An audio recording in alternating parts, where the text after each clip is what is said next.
Des de temps immemorial, la ciutat de Xàtiva ha ocupat un lloc estratègic just en el punt on confluïxen les derivacions del sistema ibèric i penibètic.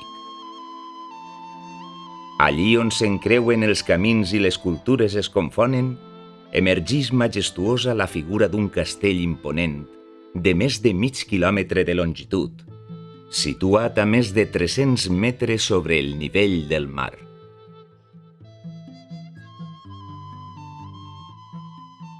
Una fortalesa de pedra construïda sobre roca mil·lenària, l'ombra impertorbable de la qual assisteix al pas de les civilitzacions, deixant al darrere l'estela fugaç d'una història que es confon amb la llegenda.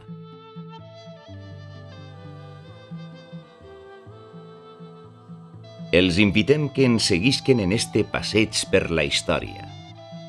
Els invitem que coneguen les interioritats d'este castell únic, testimoni d'excepció de guerres, assalts i catàstrofes naturals. Escoltem les veus de les pedres.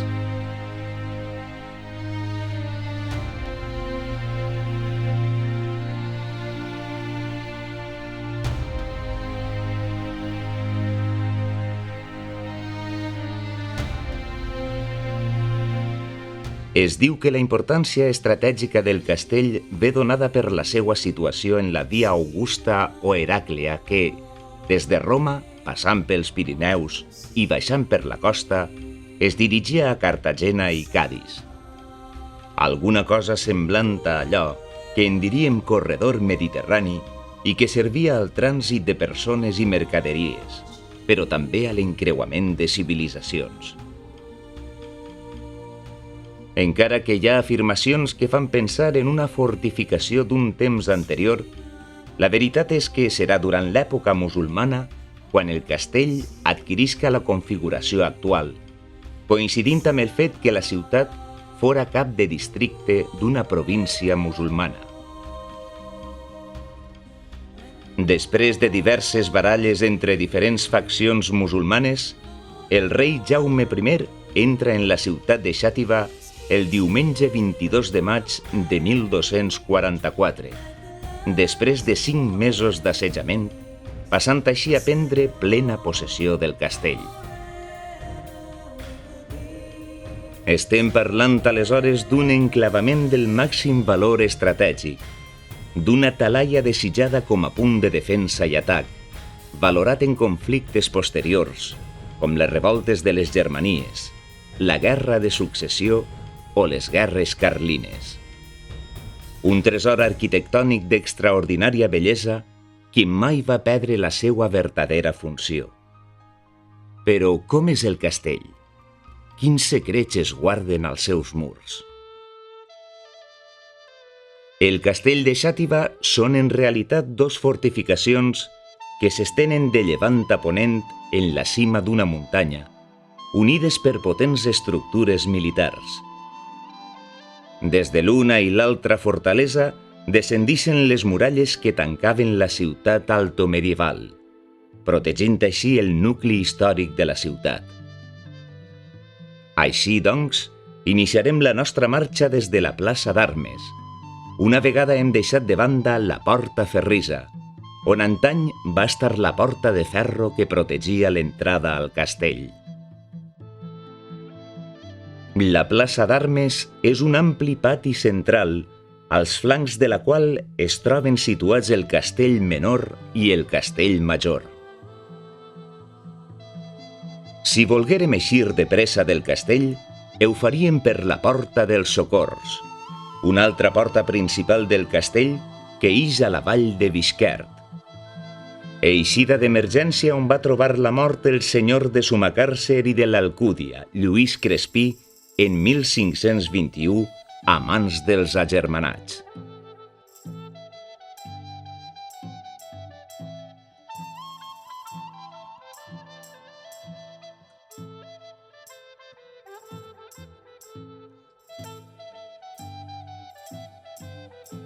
Des de la plaça d'Armes ens dirigim al castell menor a través de la porta d'Anníbal, d'estil gòtic.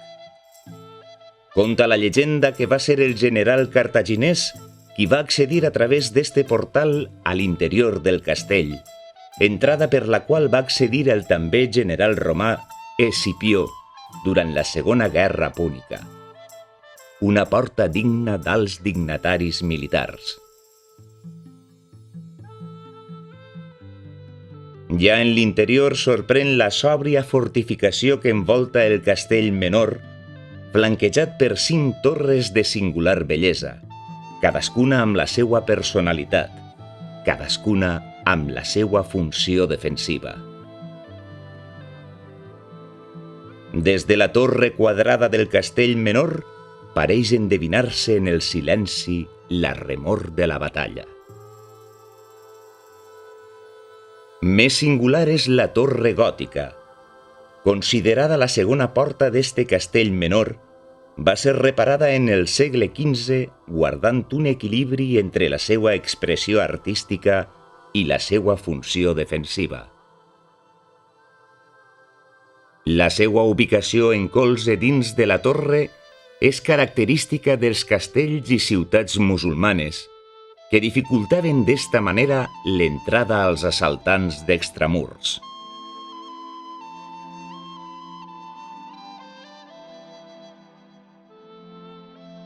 Arribem així a la coneguda com a Torre i Balcó de la Reina Emilce, on per poc que el visitant agudisse els sentits, podrà aspirar aromes inèdits de plantes úniques i suggeridores com l'ull de perdiu, la boqueta de gos, la rogeta de penya o la mateixa orelletes de ratolí. La forma d'esperó de cavalcadura evidencia el caràcter defensiu de la coneguda com a Torre de l'Esperó, datada en el segle XIV.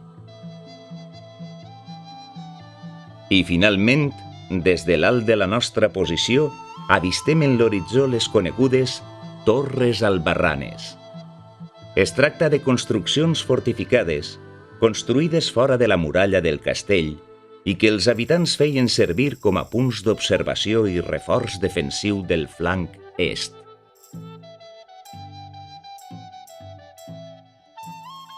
Digne de tindre en compte són els antics aljubs o cisternes del castell menor, el preat líquid del qual s'abastien els habitants dels castells en els llargs assetjaments. També s'adollava la set dels animals que es guarnien a les antigues quadres i cavallerisses.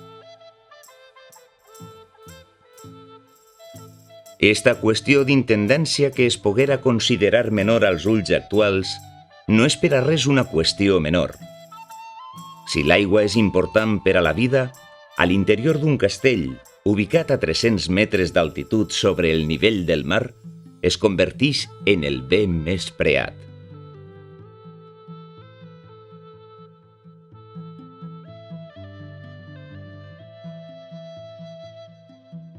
De fet, abandonem el castell menor i quan ens dirigim al castell major trobem altres tants aljubs i cisternes destinats a replegar i emmagatzemar l'aigua procedent de la pluja i altres conductes.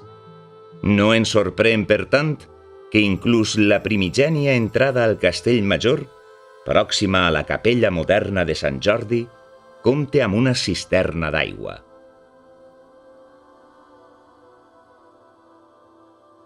Durant la nostra estada al castell major, albirem un aljub àrab o cisterna de 2 voltes ja afonades, els 4 aljubs d'època islàmica amb voltes encofrades, l'aljub superior que regava l'hort del jardí del duc de Calàbria, situat en la part baixa, i inclús la inexpugnable cisterna ubicada en la part alta del castell, davall l'escala, que dona accés a la sala nova del duc i a la torre on les campanes feien el senyal d'alarma davant dels atacs.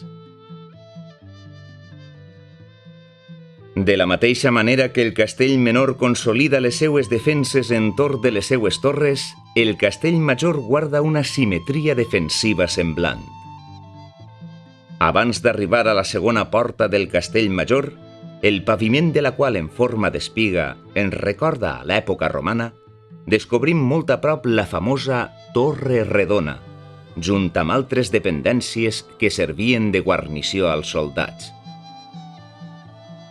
A una distància molt ben estudiada trobem la Torre de Santa Fe, que formava parella amb la de Sant Jordi i que era la més alta del castell. Esta torre tenia al costat les sales morisques i el segon pati de la Seloquia. Destruïda una i altra vegada, ha sabut sobreposar-se a explosions i terratrèmols que, com el de 1748, va obligar a la seva reconstrucció en 1813.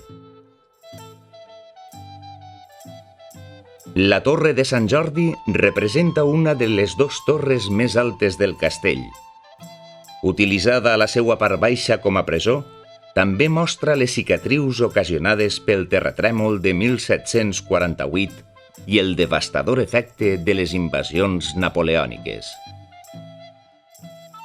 Molt prop de la Torre de Santa Fe, situada en la part més alta de la Seloquia, endevinem la Torre Redona, autèntic mirador, on s'albira una de les més belles estampes de la ciutat de Xàtiva. I finalment, fora dels murs del castell, la Torre Albarrana de Basset, avantguarda de la ciutat, fortificada pel general austriacista cap a 1705. Els murs del castell són la defensa, però el ferro dels canons guarden qual cancerbers feroços l'atac de l'invasor. Per la porta del Malanyat o de la Devesa es deixava eixir a pasturar al ramat, una altra de les fonts d'aliment dels habitants del castell. Molt prop de la capella gòtica de Santa Maria, reconstruïda cap a 1431 per la reina Maria, esposa d'Alfons V el Magnànim, es troba el portal que du el seu mateix nom. Arribat a este punt, ens endinsem en els budells del castell. Hem visitat els seus portals, els seus murs i les seues torrasses defensives. Ens toca ara endinsar-nos en els patis interiors i en les estances dels seus més alts habitants. En la part més alta del castell es troben el que antany van ser dos patis musulmans, al voltant dels quals se situaven les diverses sales i cambres, les sales morisques i les sales del duc de Calàbria. Passem a continuació a les habitacions de l'alcaid del castell i els seus guàrdies, bellament decorades amb arcs gòtics del segle XV. I ja en un dels llocs més recòndits del castell, la presó fosca o masmorra del comte d'Urgell, on reis, prínceps i altres nobles van residir, si es pot emprar esta expressió, per qüestions en què la política es mesclava de vegades amb les lluites de llinatge. Per l'escala de la torre accedim al fi a la sala nova del duc de Calàbria. Sobre l'entrada de la presó del comte d'Urgell s'apreciava esta sala de la que només queda el finestral renaixentista i que ens serveix de marc per a llançar una última ullada panoràmica a este magnífic castell, adquirit per la Generalitat Valenciana, l'ús i gestió del qual recau en l'Ajuntament de Xàtiva per a gaudir d'aquells que tinguen la sensibilitat d'escoltar les veus de les pedres.